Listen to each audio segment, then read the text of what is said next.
Thank you all for coming. We have a fairly small panel here. We were supposed to have one other person, but he dropped out on us a while ago. So some of us might take a little longer to get through our stuff, and that's great, or not. And everybody's just going to introduce themselves and then talk about what they're doing. So I'm Jason Heppler. I'm an academic technology specialist at Stanford University, which is a strange job title, but I basically work with faculty and graduate students on digital history. I'm a historian by training. I went to grad school with these three at the University of Nebraska. And today I want to talk a little bit about networks and also be thinking about ways that we can perhaps extend the ways that we use networks in the humanities beyond the sort of static networks that we sometimes end up with tools like Gephi and whatnot. Perfect. So researchers have been using networks for years. We can think of kinship networks, we could think of genealogical research, but it's only recently that scholars have formalized their work in network analysis. We could look at, for example, this is sort of a famous example by John Paget and Christopher Ansel in 1993, who was looking at the Medici family and their rise to power in Florence. And what they found was that the Medici family was able to consolidate their power by serving as a key link between other families and communities in Italy. And they managed to isolate Florentine families from one another. And I mean, for the most part, I think formal network analysis is only a phenomenon of the last 20 or 30 years or so. And I think it's more and more becoming something that we all do as a way to understand relationships and interdependence among the objects that we study. Now, this isn't to suggest, of course, that scholars can get the whole picture out of one network. It's not even the case that networks can or even should tell the whole story, or even that networks should be used for many of the things we use them for. But we should be mindful as scholars about the questions we ask, the theorizing of our approaches. And of course, this is true of any other work that we do, but I think it's especially important when it comes to networks. And we use these networks because as researchers, we believe that these relationships, they matter.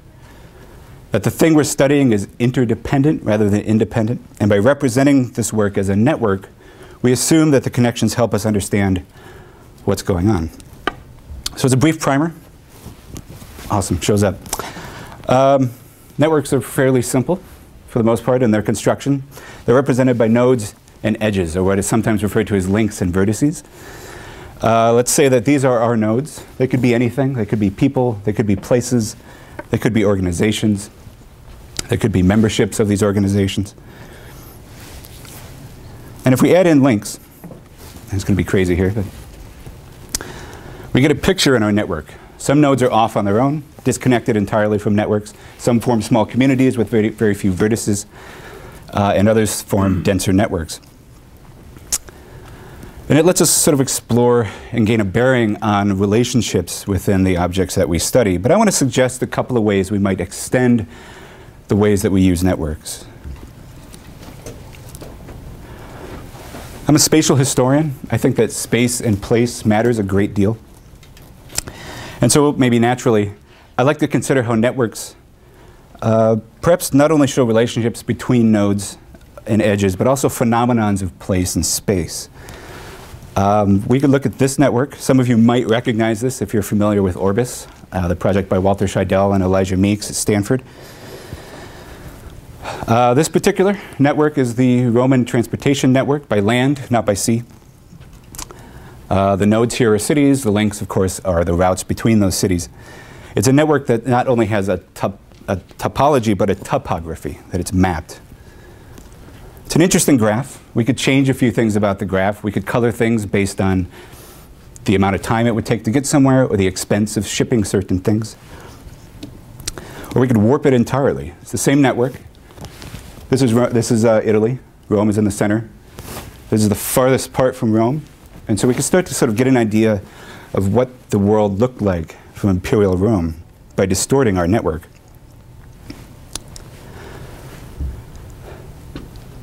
But in addition to something like this, I'm also very curious about the formation of networks, not only by representing places as these nodes do.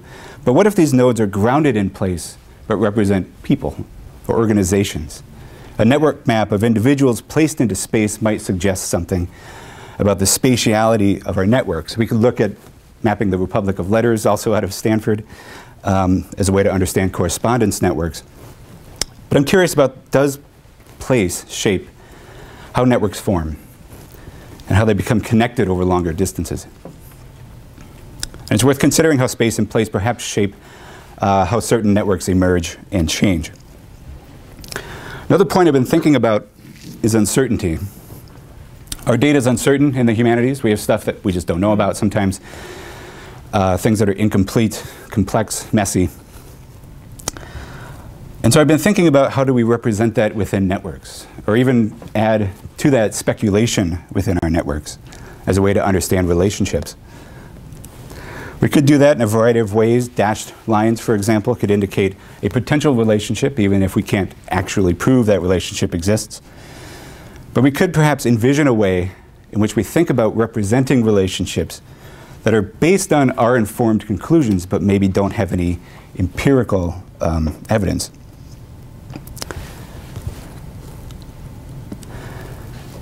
And finally, change over time. And this is the one I really am curious about. And it's an area I don't see a lot of work going on, and if I'm not familiar with your work or someone's work, please let me know. I'd be really curious to hear it. But I'm wondering about the ways that we represent networks as a fluid, evolving, changing experience. I think it's easy to throw this stuff into Gephi, get a network, and try to think about what that means. But that also assumes a sort of staticness to the past that just isn't the case. Now, there aren't any tools that easily let us do something like this. We could create our own. We could make tools like Palladio, which you'll hear about a little bit later, that allow us to see networks at particular snapshots in time, or even see them over time. Understanding how communities form and dissolve, how nodes appear and disappear, relationships that form and break apart. And I think perhaps that these time-based networks will allow us a new level of interactivity, both for us as researchers and for our readers. And I bring up these two final points, the nature of uncertainty and time-based networks, in order for us to think carefully about the way that we visualize our evidence in the humanities. If we can represent uncertainty, if we can illustrate the dynamic nature of a network, we can start to build powerful narratives through our visualizations, to represent the significance of connections as we see them in our evidence, even if the data may not concretely exist. And so I would ask, can we think about networks not only in the sense of representations and visualizations that we've drawn from in the traditions of science, but also as a performative experience, as an expressive experience, that perhaps our data-driven approach to visualization is we're relying too much on the data-driven side of visualization. So let's not only think about our visualizations as purely data-driven experiences, but rather to think about them as expressive representations that carry their own narrative power. Thanks. Ready?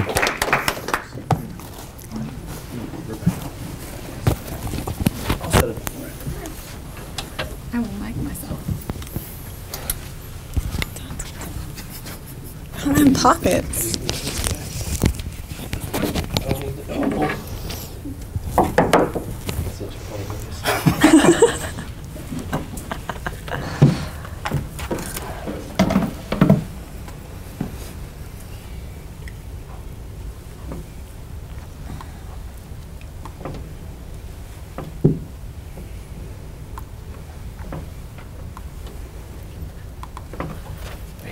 Thank you, sir. You're welcome.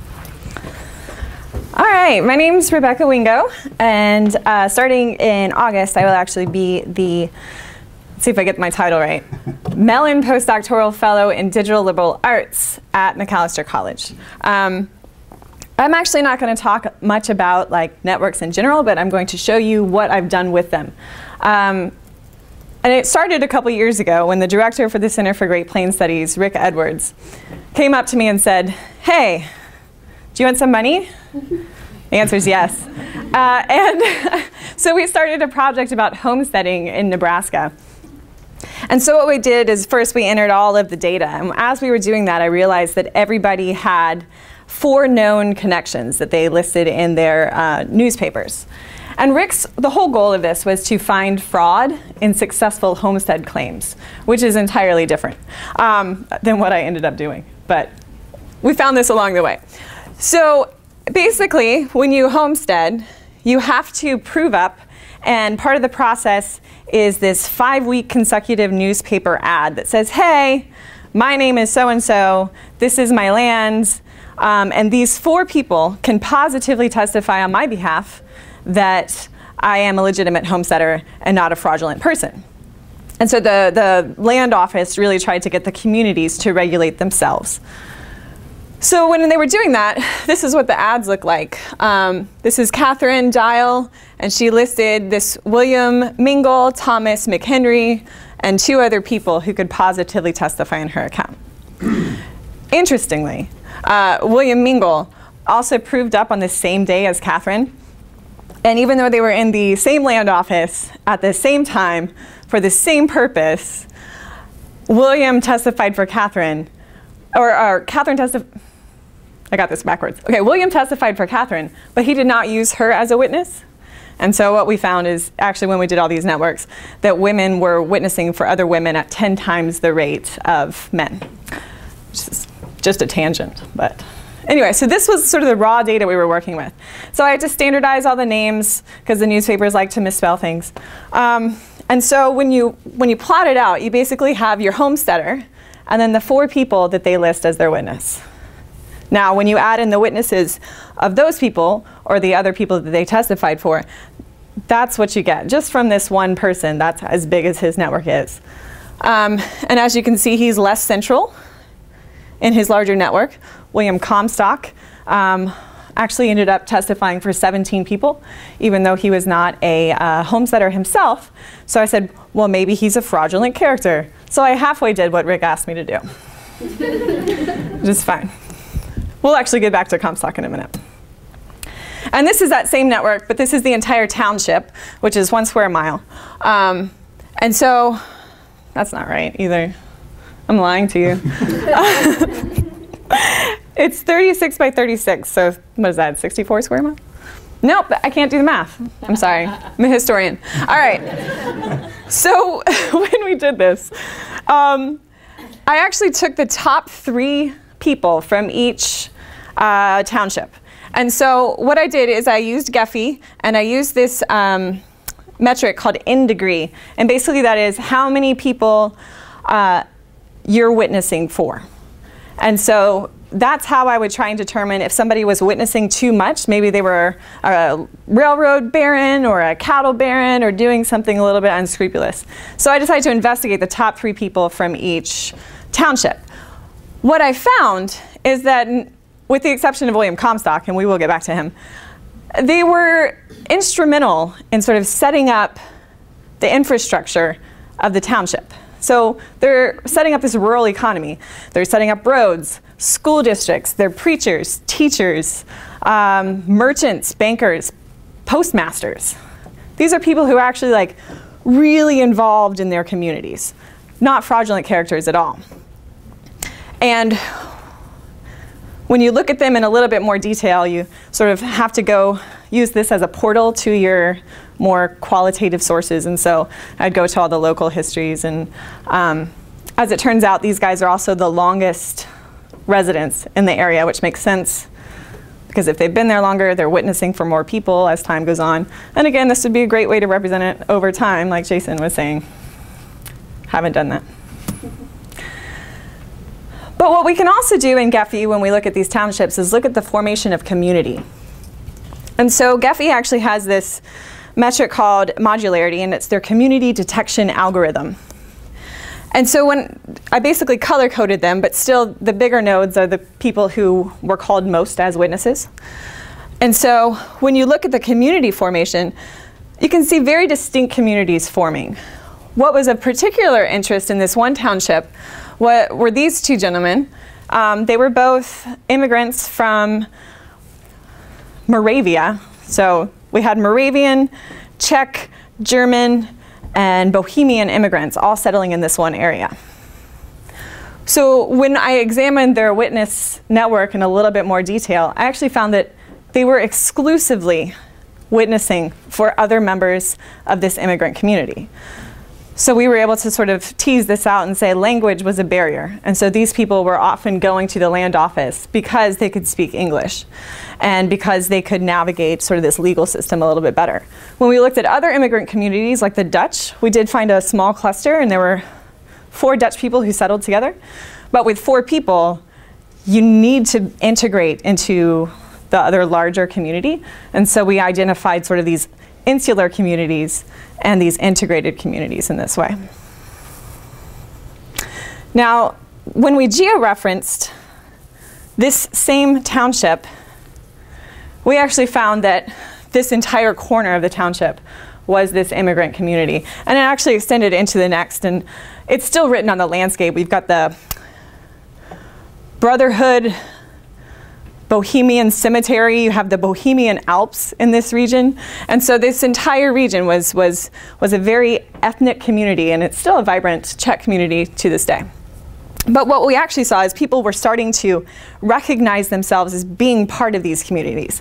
And so they would list in their homestead records, I'm from the Myrna neighborhood. I'm from the Crawford neighborhood. And so we actually saw people forming their identities of place on the plains. Now, going back to William Comstock. So when we georeferenced all of these, we found out that Comstock seems to have this very distinct line of people that he witnessed for. So we investigated him. He's a cattle baron. He was a cattle baron, though, in 3 other counties, not the county he lived in. And he actually was not charged with homestead fraud, but for fencing public domain. And so he was imprisoned for about 6 hours, which he spent actually not in prison, but at the Gentlemen's Club across the street from the prison. So he was having some whiskey with his lawyers. It was no big deal. Thanks, 1900. And the next year, he was continuing to fence public domain, and he came to the attention of Teddy Roosevelt, who actually insisted that he be imprisoned for 2 full years. And but he got just hundreds of thousands of acres of the Nebraska plains. So we looked at his people that he was witnessing for, and we noticed that they were all along this river bottom. So this is the Middle Loop River. They all settled in here and then in the floodplain up here. So we said, oh, this would be really good grazing land. So we looked into the individual records, again, using sort of this network as this portal to this qualitative analysis. And all these people stayed for about 10 to 20 years. And so they weren't fraudulent characters either. So I found fraud, but not the right kind, which either means the system worked or I failed Rick, which is entirely possible. We do have a book coming out next year called Homesteading the Plains, Reassessments and Reconsiderations, in which this features as one of the chapters. So keep an eye for it. Thank you.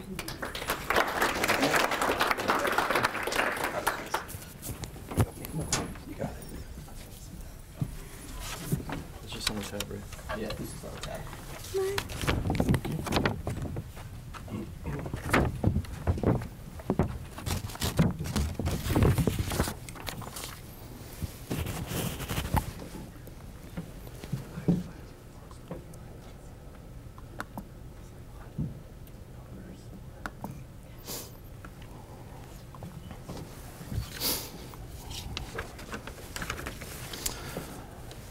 All right, my name is Brian Cernak. I'm currently a PhD candidate at the University of Nebraska. And so I'm actually going to touch on similar stuff, sort of unsurprisingly, but take a little bit of a different approach to it. We're talking about building some social networks. And what I've worked with, I'm sort of referring to as small data in clear juxtaposition to what people like to refer to as big data. And I feel like big data has this sense of standardization. To use Rebecca's example, you're using homestead records. They're all ostensibly the same where they're witnessing for each other. Each connection is a witness. Or this example that I've pulled up here, these are tweets from the DH 2014 conference last year. Again, there's a sense of standardization there. They're all tweets with the same hashtag. The application of sort of quantitative methods is more reassuring. What I've done, though, is worked with smaller data sets, and perhaps small data isn't quite the word, as they're more incomplete than small. So a little background first on the projects that I've done. I've researched another instance of corruption in the early 1900s with the Grand Rapids water scandal. It's a pretty typical instance of bribery in municipal government. You have $1 million public works project. Politicians want some extra money. And so it gets spread around among most of the government before it's uncovered and produces sort of a scandal. So I analyzed it in the context of progressivism. And one of my arguments was that these urban and social networks in the city made this reform effort difficult. This progressive reform was more difficult because of the tight connections among the elite. And so I did this in a digital project at the MA level, and as well as refined it for working on my dissertation, a chapter of which is devoted to this scandal. So in looking at these networks, what I faced was a lot of incomplete records. So I'd have complete records of memberships of a couple of social clubs, but other social clubs, I would just have the leadership. I'd have them for some dates, but not others. And at the MA level, it especially sort of drove me a little bit crazy. I was drawing up these handwritten networks, and it started to feel like that scene from A Beautiful Mind where I was drawing connections between. So I'm going to give a few sort of tips on how to approach small data in my experiences working with this. So I have three main ones. The first is to be honest. The second is to give context. And the third is to find inner peace, or at least try to. So I'll start with being honest. And I think this was the biggest change between doing this at the MA level and the PhD level, was a more conscious focus on methodology. And sort of not just putting up data, although that's great if you can do it, but being upfront about not only what your sources are, but also their shortcomings and the editorial decisions that you're making. Explaining to the reader, if they want to at least, why you included what you did. And in this way, it leads to a bit of refining of the visualizations that I've done. So I'll explain that with some examples. This is from my MA project. It was an attempt to do some sort of rudimentary social analysis among people in some social clubs and some economic affiliations. And basically, I cobbled together a bunch of different sources where I'd found some of these connections. So you have social club membership lists, as well as records of who's serving on different bank boards, as well as other things from city histories, newspaper records, etc. Now, looking back on this visualization, the problem that I see with it is all the connections suggest a connection between people or between organizations and people. But just looking at that visualization, you have no idea what the relationship is. It's basically the visualization is saying, trust whoever made this. I'm not deceiving you, which I'm not deceiving you, but it's less of an honest visualization than I feel like the ones I've made in the subsequent project. So I refined them, took a less is more approach. And so this is one example. Instead of trying to go for that big data visualization, I give up a little bit of the wow factor for a more honest visualization. So this example is just membership on boards of directors at different banks. And so it doesn't tell, it doesn't find that real smoking gun insight.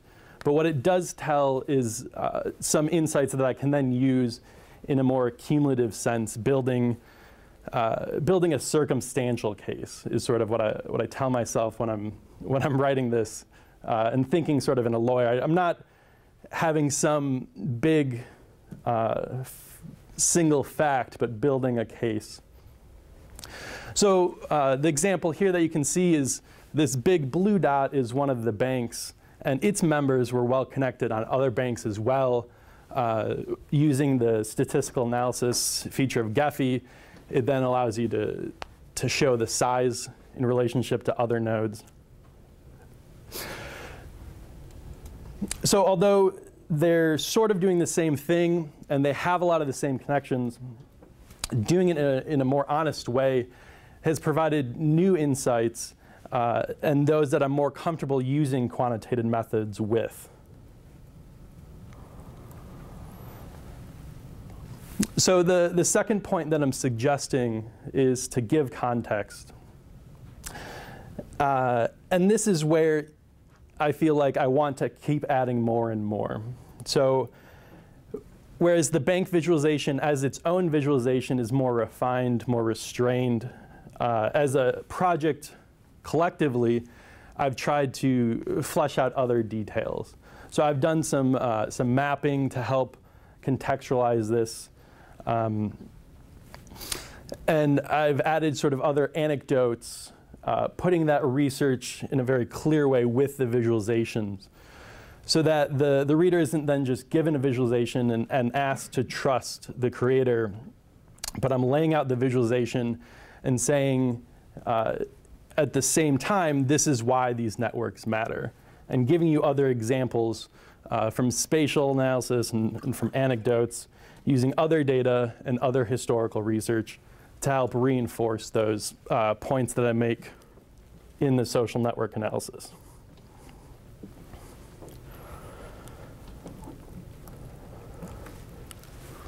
So finally is sort of the wrap-up point, finding inner peace. And this is more about accepting the ambiguities that Jason talked a little bit about.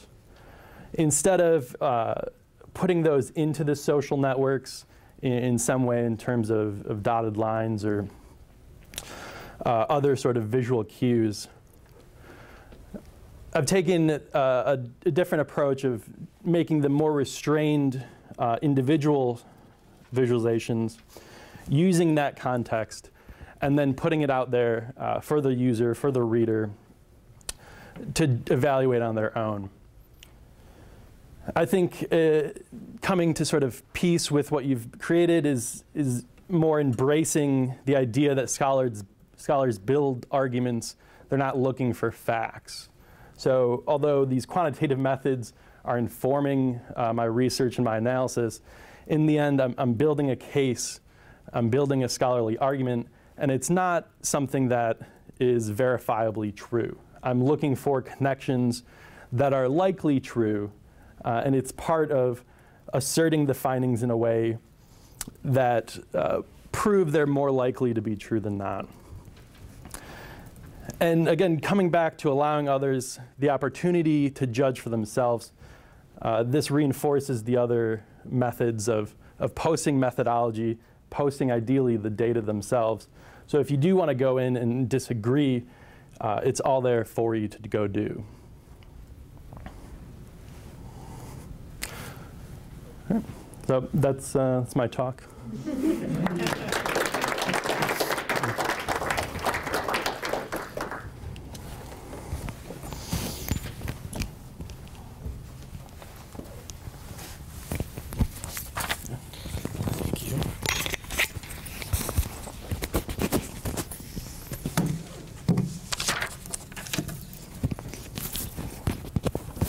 Way to get this pinned on here.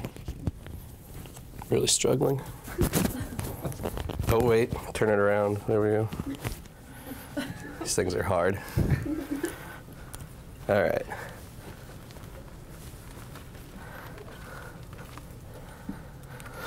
I'm Andy Wilson. I'm a doctoral candidate at UNL as well, and I'm just recently became the managing editor of the journal Peace and Change. So I think I'm going to take a relatively drastic turn here from what everyone else has talked about a little bit. Just a little background. We won't worry about this map quite yet. I'm working on my doctoral, my dissertation, and I'm examining the Nicaraguan Revolution, primarily the international dimensions of the revolution. And when we think of the Nicaraguan Revolution, it tends to be the Sandinistas and the Contras in the late 1970s, early 1980s. Well, what I'm attempting to do is expand the chronology of the revolution, while at the same time expanding our kind of spatial understanding of what the revolution was. Because as you delve into the history of the revolution, it wasn't strictly a localized event in Nicaragua or even a regional event in regards to Central America. This was a revolution that occurred on a global scale. And in large part, it's a revolution that has occurred over the course of the 20th century. In making my argument, I start with Augusto Cesar Sandino.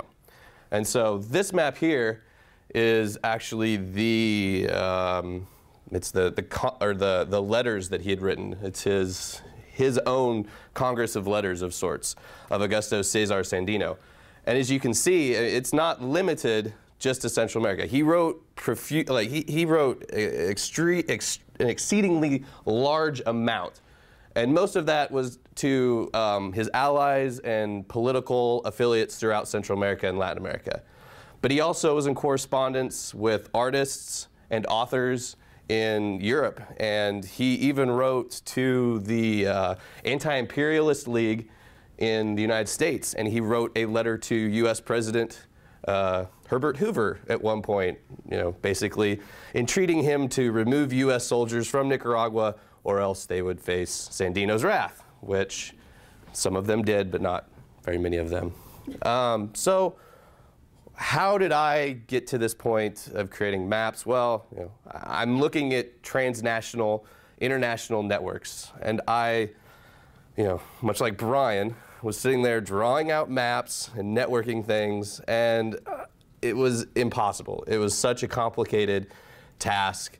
And you have no way of really modifying it once it's on the paper. So luckily, Jason here, he works at Stanford, and he's like, hey, there's this great visualization and mapping tool that we're developing. You should give it a look.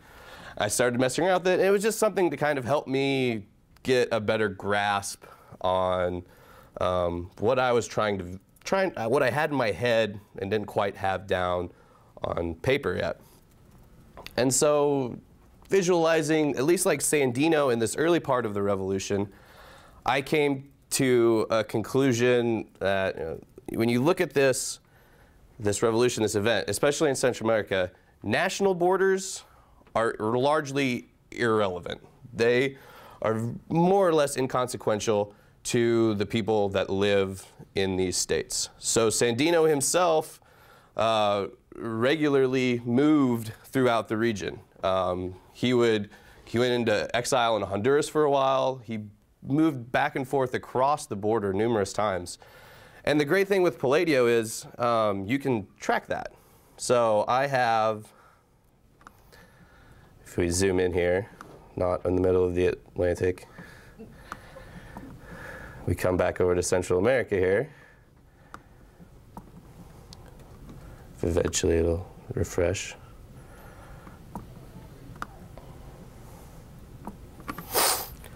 So what we have here are really some nodes where we track Sandino, and we know where he wrote letters from. He always, signed his location, except when he was in Nicaragua, he would just put Las Segovias, the wooded northern region, mountainous region of Nicaragua, largely up in here. And we can track Sandino and follow him on his path of exile. And so he ended up moving to 2 different places in Mexico, where he wrote a relative large number of letters. And ironically, during his period in Mexico, he was writing to international affiliates. So he was writing to Europeans. He wrote a series of letters to all of the presidents of South and Central America, encouraging them to stand up to U.S. imperialism and join him in the Bolivarian dream of Latin American freedom in the face of U.S. imperialism and all of this. And he's always moving, and he's always it's a relatively fluid life which Sandino lives. And this is, gives me a way of capturing that and depicting that in, a form that's not quite so tied to the book. Now, to jump forward in time about, I don't know, 60 years, the opposite end of the revolution here, I recently had the opportunity to conduct some research in Berlin at the Green Party archives, and I was able to map kind of the European end of this international revolution. And so what I have here is a networking map for Gabi Gottwald, who was a member of the West German government, and she was an activist in the she was a member of the Green Party, and her issues really were centered around Central America and the wars going on there. And so I was able to go through her letters, and as opposed to the letters that Sandino wrote, I was able to kind of look at the correspondence that she was receiving. Who is contacting her? Who are the organizations that are trying to influence her, trying to get her to, either support or be more educated on certain issues? And so what we have here are all of the different organizations that contacted Gabi Gottwald. And then we also have some of the organizations which she was a member of, the Green Party, and then we have associations from that. The Green Party was a part of the Federal Republic of Germany, and then we have another famous Green Party German member. Also, we have the FSLN, and I decided on top of that, and this is a work in progress with this map, to throw in the peace process, the Contadora peace process, and tie that to Gottwald. She had connections to the FSLN. She had connections to various U.S. Peace movements and organizations, and they were involved in protesting the war and protesting U.S. involvement in Central America, which played a substantial role in the Contadora peace process. So what I was able to do is create a fairly detailed network map, but I also, in the process, I'm able to create a really nice physical representation, a map to demonstrate these connections and show Gottwald's place within this larger process of the revolution. And so, kind of, to a certain degree, I'm also kind of moving away from the standardized approach to looking at history. You have the letters, which give you some of that, but I'm also looking at the influences, the things, the organizations that are contacting Gottwald in this case. And it's hard to really judge or quantify how did those impact her. She's getting all these letters, getting all this correspondence. There's really, not a great way for us to tell that, but we can see, we can visualize the ways in which she was being approached, in which she was being brought into this, or being kind of moving into the revolution and the revolutionary events during this time period. And so, taking this large approach and going with Sandino and mapping it kind of all the way to Gottwald, I get this broader understanding of Nicaragua and what revolutionary Nicaragua looks like. And I'm able to kind of track how it, although it's still relatively, Sandino was relatively international in his approach and his understanding, it becomes more international as the decades go on. This is an event that was international for its entire lifespan and became more so as we move into the 20th century. And you see more actors like Gabby Gutwald who are involved in the revolution and are active within it. All right, that's all I got.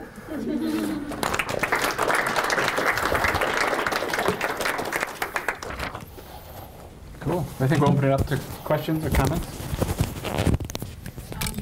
I'm asking this because I have a project I'm getting ready to sort of jump off the cliff with a group of interior designers, and I'm looking at their networks and late 1920s Paris. But anyway, something I've been grappling with is that each of you, did you use these tools because you had sort of central burning questions already and you were trying to discover that information, or were you looking for the questions? Were you hoping that in doing this kind of analysis and these visualizations, it would open new questions and new lines of inquiry? I can speak to mine that before I really started mapping and looking for this kind of data, you know, the idea that like the national boundaries in Central America were relatively important. I didn't have a strong understanding of that until I got into this project and started mapping things out. And besides Sandino, I'm starting to include other Central American exiles into this map. That's my next expansion onto this, is map out these other exiles. And there are thousands of these people that lived throughout the Caribbean, and they moved all over the place. And so before I started really delving into this mapping, I didn't really have a good sense of that, how prevalent it was during this time period. So it really, the mapping for me helped form my argument to a certain degree. Yeah. What I will say is that in doing the work, you still ask the same sort of humanistic questions. Yeah. And so it's not changing that process. Yeah. And when I did mine, my question was, how do I find fraud? And can I find it through this network? But then I saw everything else it was showing me and ran with that too. And so it's still, you start with the same baseline. And I don't jump off the cliff. Just walk to the edge and say, I'm here. Yeah, I think it ends up being a little bit of both, where you have an inkling that there's something here, something guiding you to this, this data set, but what you're going to find might be something completely different than what you go set out looking for.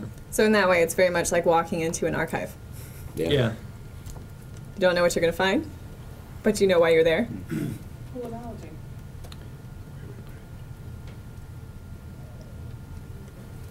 Yeah.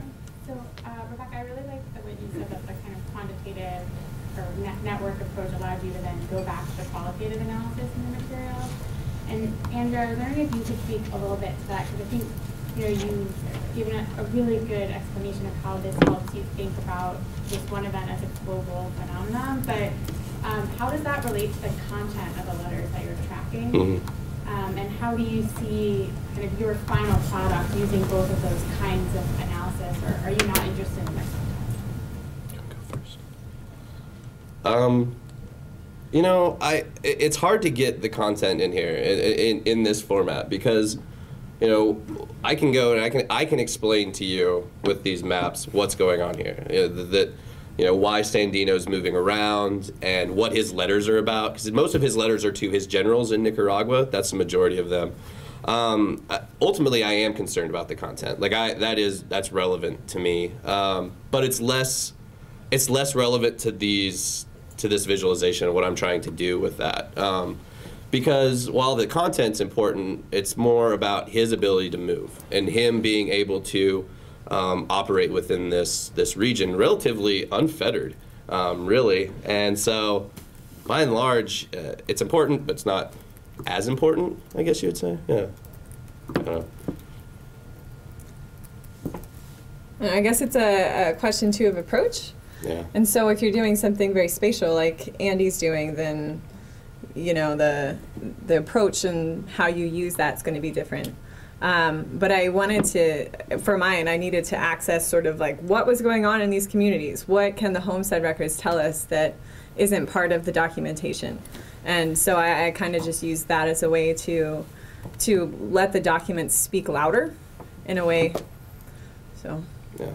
Like, for me, the letters are more a means to an end of, like, he would put where he was at every time he wrote a letter. So I'm able to track where he was using the letters. What he says in the letters, I mean, that will be useful for me. I'm not working on an ideological, like, history of Sandino or anything like that. So it's like, I just kind of want that line that says, I was here. This is where I was at when I wrote this. Or, you know, to so-and-so, like who I'm writing the letter to. That's really the important thing for this. But that's not to say that the content isn't important. I don't want to just completely dismiss it. It is important, but it's a secondary role.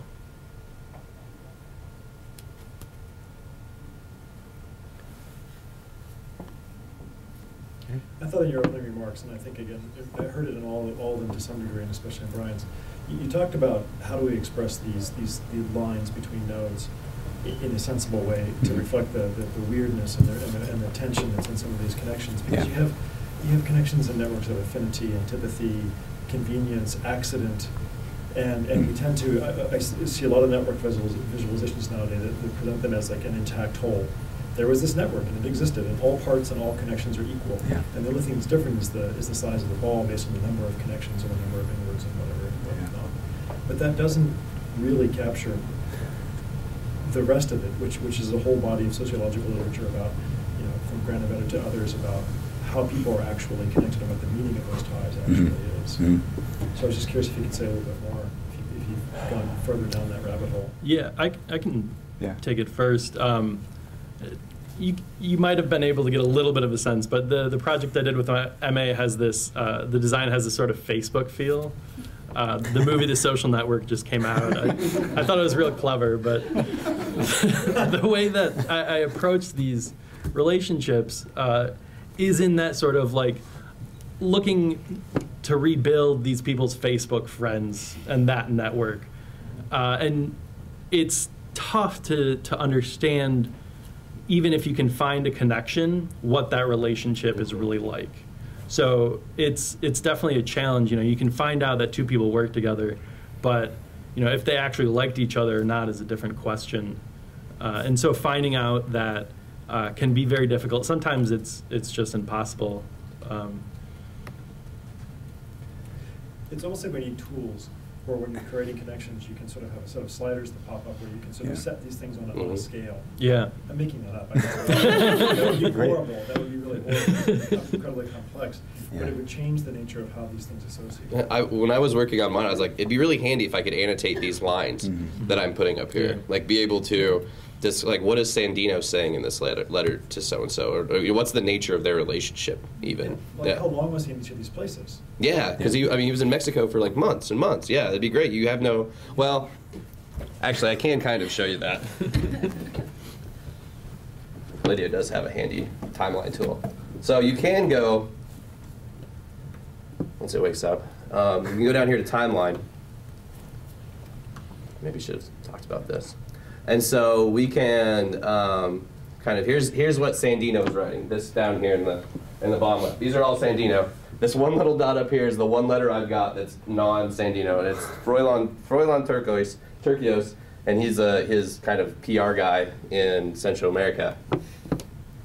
But we can organize them by like where he was writing to. And so we can see down here using this over time. I don't know if you can see that map very well, but there's a timeline down here in the bottom left. And so you can write, and you can see where he's writing to. You see all of that and when. So over time we can see, what is this, in like 1931, he wrote a lot. He wrote a lot of letters, but he was in exile in 1931. So it gives you that kind of limited amount of context, but still, it'd be nice to be, for me to just have on there, oh, he was in exile, which, I mean, you could kind of do origin. So here we see that, you know, a lot of these are in Las Segovias. That's like the majority of his letters. But he also wrote quite a bit from Mexico as well. Merida's in Mexico and Veracruz. So you can do that to a certain degree with this. I think that some of the challenge, too, with humanistic questions is they're not quantitative questions. Right. but it's valuable to look at them in that way. Right. But in the end, there's so much more there that you can't put in. You're always going to need me popping up there to explain what this is, what this looks like. There's just no way to get around it. You have a question? Yeah, you kind of actually went into it in more detail. I wanted to ask you about the content of the letters and if the line of where you wrote them from reveals a certain argument about the global nature of the revolution. Yeah. Maybe this might not be as interesting to non-Latin Americans, but what does the content of the letters and where you've gotten this quantitative analysis informing the content of the letters? Do you have any gut reactions before you've gone further into this about does this change our understanding of, because this is coming out, previous decades of shaping global conflict in Latin America, in the Americas and Europe, right? Yeah. And what we mean by global when we talk about Cold War Latin America, I would say read all the letters? I haven't read all the letters. There are thousands. He wrote so many letters, and there's collections in Managua of. I mean, they still have like every note he wrote to like his generals and officers and stuff. So there is a mountain of data. This is like it's the tip of the iceberg. This stuff here, but I mean, he wrote and he thought about his struggle. I mean, Nicaragua was at the heart of it, but he envisioned this as, at the minimum, a Latin American struggle. Like, this is a struggle of all Latin Americans against imperialism. And, I mean, he was even relatively aware of the broad kind of anti-imperialist struggles that were going on in the 1920s and 1930s. And he was aware of that, and he was often placed himself within that context of, we stand with these people. I mean, there was even...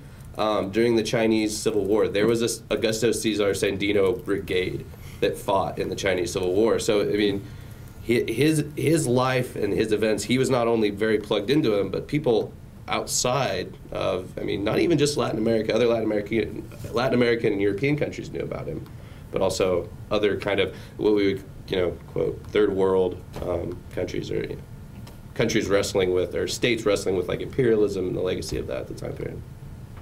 Yeah. I don't know. My gut reaction for everything is like, oh, it's more international than I thought. Like, it's always like, oh, they're way more, like, I think I inherently underestimate how international, our actors and the events that we study are.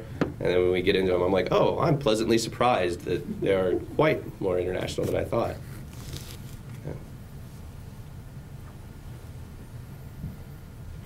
So I was wondering, I guess, Brian, you'd mentioned that you're kind of publishing the network itself.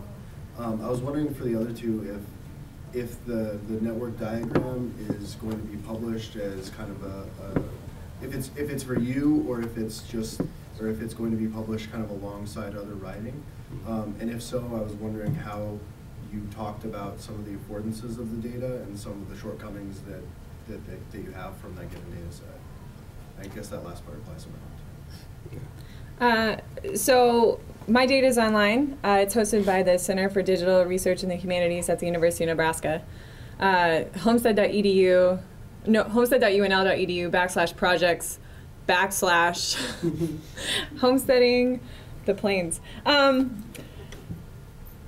so when I sort of created the website, because I knew that Rick really wanted a book to come out of this, which we are finishing the editing for right now. I needed to be able to not only reference my data and have it available, but also have enough of a description of what the data was telling you online with the data itself. And so far, it's been really neat. I actually had a friend who, I don't know why, because he's not a historian, went to my website, and I was like, okay, public history, this is perfect. And then he goes randomly onto a network, clicks on a node, and it's his great uncle. Wow. That's awesome. And so then he just like dove in more, and he goes, can you get me the records? Where do I find these? And of course, Nebraskas are all digitized right now through Fold3, which is a subsidiary of Ancestry.com. And so there's that balance between, I want people to read the book, and I also want people to be able to get something from this data when they visit it online.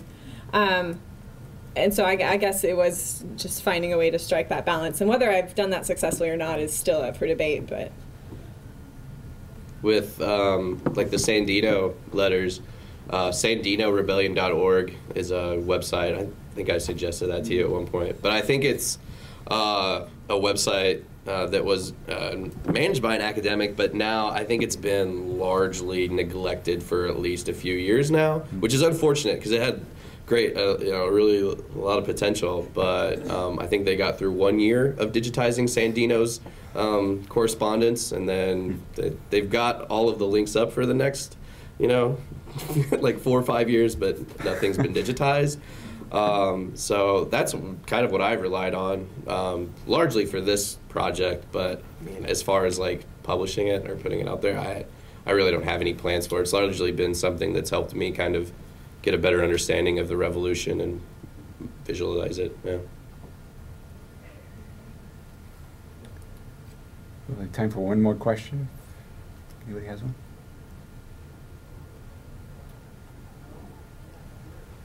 I think that means we did a good job there.